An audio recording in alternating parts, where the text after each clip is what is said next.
Boa tarde. Hoje, segunda-feira, dia 17 de novembro, ano 2025.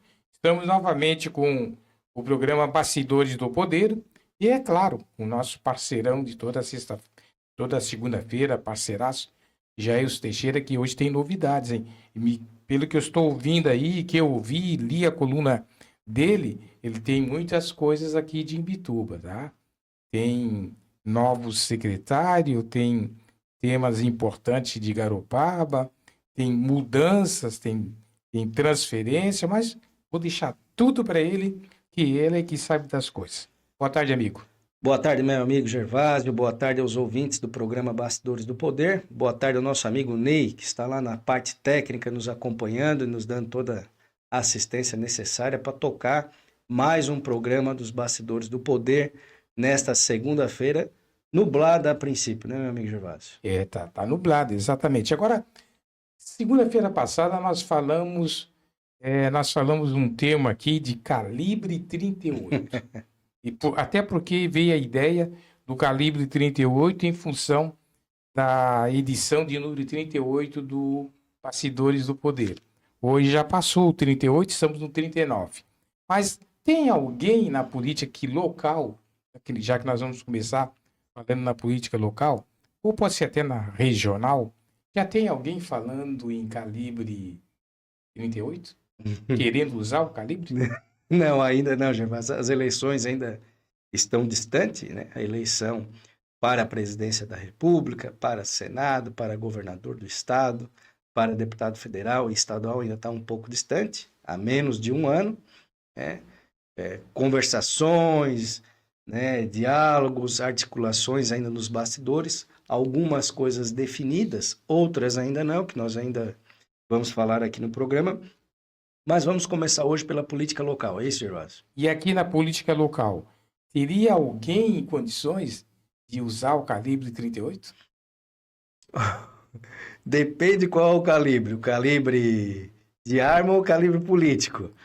Eu falo sobre a questão política. A questão política, Gervásio, a gente vai tratar sempre sobre esse tema, mas já vamos aproveitar a tua deixa aí para começar a falar um pouquinho sobre a política local e dizer que realmente Imbituba vai ter um candidato a deputado estadual, que vai ser o ex-prefeito Rosenwaldo Júnior. Eu estive com ele na quinta-feira passada, batemos um papo aí. Na verdade, eu levei meu pai no consultório e aí eu já aproveitei para coletar informações. Consultasse ele. Eu já aproveitei para trazer informações para os ouvintes aqui nessa segunda-feira. E ele esqueceu de consultar o teu pai?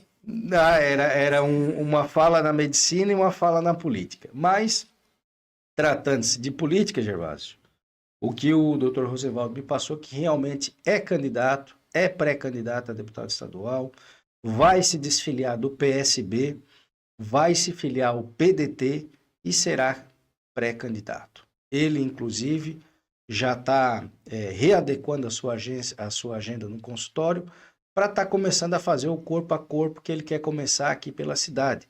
Quer começar a visitar os vereadores que são mais próximos a ele, visitar os presidentes de partidos, visitar as entidades aqui de Imbituba e levar informação para a sociedade que a candidatura dele não é uma candidatura de esquerda, não é uma candidatura de centro, não é uma candidatura de direita, é uma candidatura para Imbituba. Isso é o que ele quer levar ao conhecimento nessas conversações e ele vai começar a fazer agora o corpo a corpo. O Rosenwaldo, em 2010, foi candidato a deputado estadual, fez uma excelente votação, 10 mil votos na época, né?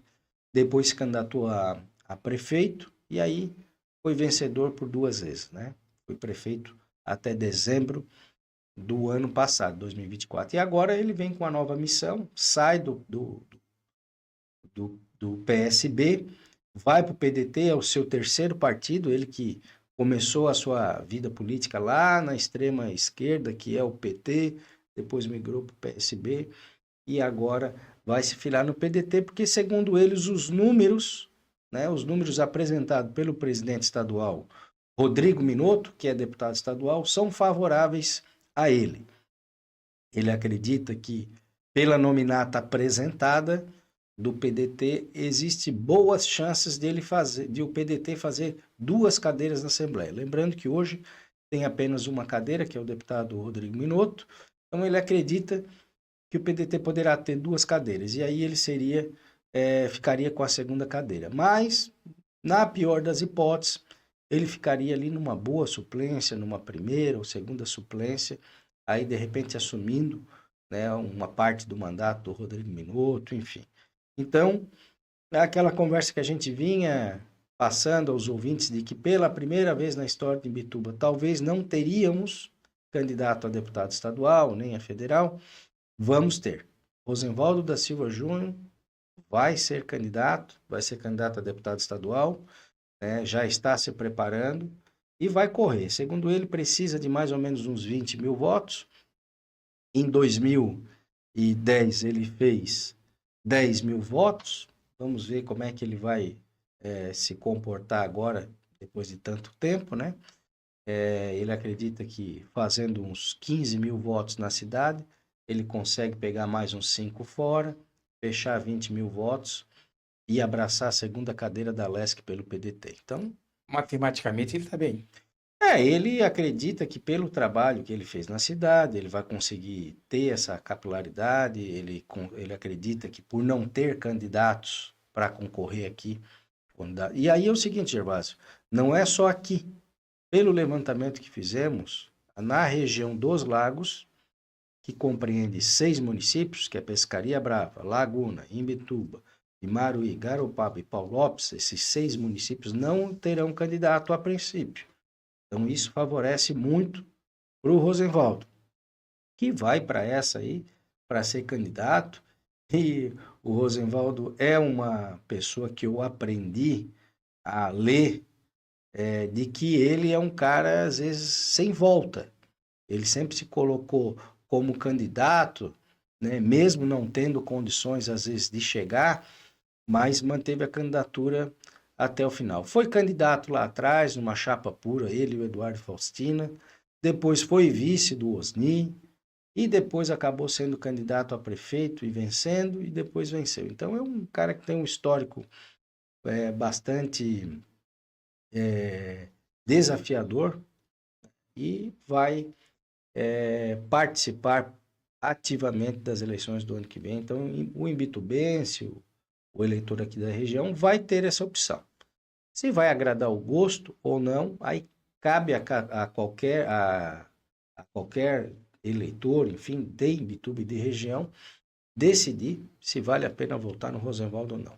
Vamos aguardar aí o seu plano de ação, as suas estratégias políticas, né, para ver se realmente ele coloca a campanha na rua, e a gente vai também acompanhar os bastidores para saber se de fato vai manter uma candidatura em Imbituba ou vai ter mais outra, porque daqui a pouco pode surgir um outro, né, Gervásio? Em Imbituba, na última eleição, nós tivemos 4 candidatos. Então, daqui a pouco, acaba surgindo um outro nome aí, como já surgiu, como o nome do Zaga da Incor, que foi ventilado há um tempo atrás, que seria um nome, mas depois houve um certo recuo, a gente não ouviu falar mais nada. Acreditamos que ele deva ter desistido da sua pré-candidatura. Em Imbituba tem um problema. Se não sai ninguém, não sai ninguém. Se sai um, sai 4, 5, 6. Tens razão, Gervásio. Por que esse problema todo? Ô, Gervásio, eu acho que às vezes assim, tem determinados candidatos que saem com objetivo para ganhar, outros saem com o objetivo de ter visibilidade para concorrer para prefeito na próxima, tá? E tem outros que saem para atrapalhar. E ainda tem um quarto bloco, Gervásio, que são aqueles que saem vislumbrados, achando que existe um fundo partidário gordo, né, de recurso e que poderão se dar bem. Então, existem esses 4 grupos, e não é só aqui em Imbituba, Gervásio, em qualquer município existe isso. Dificilmente a gente hoje consegue ver um município que consegue lançar um candidato e a cidade abraçar. Por exemplo, aqui em Imbituba, já dá para fazer uma leitura de que os 13 vereadores que estão ali na Câmara, nenhum trabalhará para o Rosenwald. Dos 13. Dos atuais. Dos atuais. Pode anotar aí. Dos 13 que estão ali, nenhum trabalhará para ele. E isso preocupa o Rosenwald? Ele acredita que vai muito para o corpo a corpo no sentido de bater na casa, ele conhece. Querendo ou não, ele já circulou muito, né? Ele circulou numa eleição para deputado, e circulou para a eleição de quatro candidaturas a prefeito. Ele perdeu em 2 e ganhou 2. Sem contar a última aí também, que ele teve o seu pré-candidato, que foi o Emanuel Matos, que ele, querendo ou não, também deu mais uma circulada na cidade. Então, a princípio, Gervásio, para fechar esse assunto, temos um pré-candidato a deputado estadual em Imbituba, que é o ex-prefeito Rosenwald Júnior. E o Emanuel Matos? Fica com ele? Olha, eu acredito que sim, eles têm uma amizade muito grande, o Emanuel tem uma gratidão muito grande também pelo Rosenwald, que deu a oportunidade dele de ser secretário de saúde, de ser chefe de gabinete e de ser o seu candidato à sucessão. Então, eu acredito que o Emanuel Matos acompanhará o Rosenwald nessa caminhada. E já que o Rosenwald vem para o partido do Rodrigo Minotto, como é que fica ele e a Graça? Eu achei que tu ia esquecer dessa pergunta, Gervásio. Então, a Graciela Ribeiro, ela que foi pré-candidata momentaneamente na última eleição, depois tiraram o partido dela, ela acabou saindo do PT e se filiando ao PDT. Hoje, digamos que ela é a autoridade máxima do PDT em Imbituba, porque ela é assessora do deputado Rodrigo Minotto, é a presidente municipal do PDT, porém há essa rusga aí, há essa cicatriz aberta desde a época de que ela foi exonerada da Secretaria Municipal de Saúde, conseguiu na justiça o direito de retornar, porém o Rosenwald achou por bem manter ela fora do primeiro escalão. Então, de lá para cá, as coisas só foram piorando a relação entre os dois. Agora, os dois estarão no mesmo partido, talvez no mesmo palanque. Não sei como é que vai ser o comportamento. Eu observo que a resistência maior é por conta da Graça. Eu acho que o Rosenwald é um cara de não carregar muito rancor, mágoa e etc. Até porque ela não fez nada para ele, né? Quem realmente talvez tropeçou foi ele com ela, né? Na questão da Secretaria de Saúde e na questão também ali de quando ela era a pré-candidata a prefeita pelo PT, o PSB foi a nível de estado, articulou e tirou o PT da mão dela, ela acabou deixando de ser candidata nas últimas eleições. Ali pintou ciúmes? Foi uma estratégia que o PSB usou, porque o PSB fazia a seguinte leitura. À direita nós temos o candidato Michel Nunes, nós temos o Zaga e nós temos ali o Tiago Machado, que é uma candidatura de centro. Então nós temos 3 candidatos num alinhamento só. E à esquerda nós temos a candidatura do Emanuel Matos, que é do PSB. Se colocar a pré-candidata Grace, do PT, ela divide o voto com o PSB. Então, foi estratégia tirar a candidatura do PT para não dividir os votos com a esquerda. Então, não foi uma questão pessoal, eu acredito, né? Que não foi uma questão pessoal, realmente foi uma questão de estratégia do grupo do Rosenwald e do Emanuel. Sobrou para a Graça. Sobrou. Sobrou para ela, sobrou para a deputada federal Ana Paula Lima, porque a Graça era assessora dela, tinha feito 2.150 votos em Imbituba, tinha sido a deputada federal mais bem votada, perdeu a assessora, perdeu uma militante, perdeu uma candidatura e perdeu os votos aqui também na cidade, que com certeza não fará mais que 500 votos aqui na cidade. Quem não fará? A deputada federal Ana Paula Lima. E não tem mais a Graça também. Não tem mais a Graça, aquele grupo, o PT falhou muito. Eu poderia até imaginar, Gervásio, algo nesse sentido de intervenção estadual a nível municipal em partidos como o PSD, o próprio MDB, até o PR não, o PL, o Republicanos, enfim. Mas o PT tem intervenção do PT, isso é um ato antidemocrático do PT. Eu acho que eles falharam muito com a Graça aqui, tiveram um revés gigante, porque a soma de todos os candidatos a vereador do PT não chegou a 400 votos. Então, isso demonstrou que o jogo que eles fizeram de cima para baixo não foi saudável para o PT local.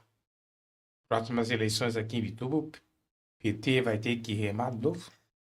Olha, Gervásio, do jeito que caminha o Partido dos Trabalhadores aqui em Bituba, a tendência de não ter nem candidato, porque ele com essa última manobra que o PT estadual fez para cima do PT local, desestimulou todo o partido, os que tinham e os que pretendiam entrar, porque gera uma certa estabilidade. Imagina só, Gervásio, tu pega, o partido tá aí, meia boca, tal, tu vai, organiza, te reúne, articula, tu filia as pessoas, vai, tu como candidata majoritária.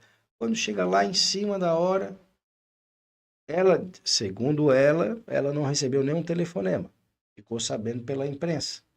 Aí há uma destituição para ti não ser candidato. Humilhante. É humilhante. E aí é o seguinte, não é para ti não ser candidato, porque o PT vai botar o outro candidato e vai de vice, por exemplo, fosse o caso do Emanuel. Não, a manobra foi para não ter candidato na cidade. Não era para ter outro candidato, não era para ser vice. Não, é para não ter. Então, essa manobra do PT,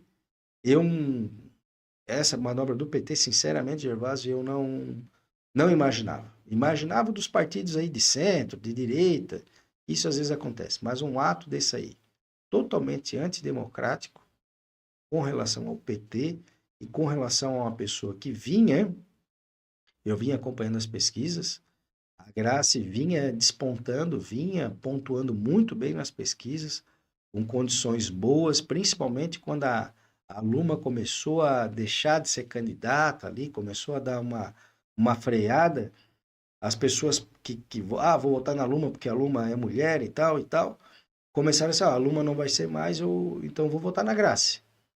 E aí sacaram ela do jogo. Isso foi muito pesado e o PT pagou caro na última eleição e vai pagar muito mais na próxima eleição. A tendência de não ter candidato, não tem nada. Quer dizer, foi uma manobra para aquele momento, mas esqueceram que para a próxima a manobra seria complicada. Verdade, o PT em Santa Catarina, ele vive uma situação assim inusitada, porque não consegue fazer nenhuma prefeitura. O partido continua na mão do Décio Lima e fica com a pasta embaixo do braço, não deixa ninguém crescer. E nem olha a pasta. Nem abre a pasta, né, Gervásio? Então, assim, ó, o PT em Bituba, para te ter ideia, nós temos eleição há menos de um ano e não se decidiu ainda se o PT vai ter eleição ou não. Amanhã, que o presidente nacional do PT, o Edinho, está descendo a Santa Catarina para conversar com a militância do PT, para tentar formar aí um arranjo se realmente o Décio vai de candidato ao governo do estado ou se vai ao Senado. Porque ele também está com um pé em cada canoa, ele não sabe o que faz, está com medo de deixar de ser candidato e outros conseguir pegar o partido e dar um norte para o partido, ao mesmo tempo ele vê uma disputa muito acirrada ali da direita com relação às vagas do Senado e que ele pode ter chance de beliscar, então ele está com um pé e duas canoas, mas eu acredito que amanhã a gente deve ter um ponto final nessa questão do PT.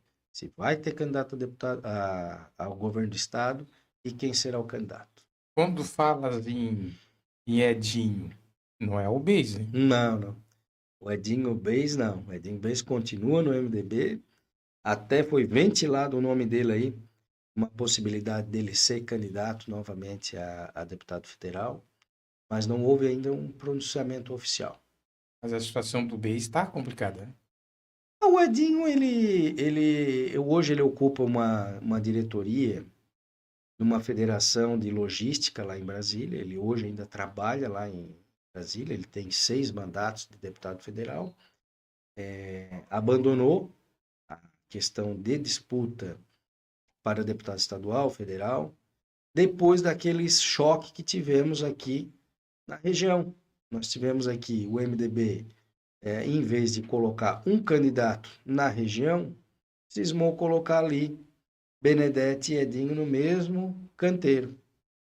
Aí não elegeu nenhum nem outro. Ali dava 38. O Benedetti, Delegado, ex-delegado. ex-secretário de Segurança Pública. E depois o MDB errou novamente quando quis colocar a Ada De Luca e o Luiz Vampiro. O Vampiro que agora saiu do MDB, né? Já anunciou, vai sair em março. Saiu tarde, né? Tá indo pro PSD. Saiu tarde. O Vampiro, na verdade, assim, ó, o MDB, se tu fizer uma análise da vida política do Vampiro, desde quando ele foi vereador em Criciúma, o MDB sempre lhe deu toda a sustentação necessária para ele chegar aonde ele queria. Ele foi secretário de Desenvolvimento Regional de Criciúma, que era a maior região. Foi. O Eduardo Moreira botou ele.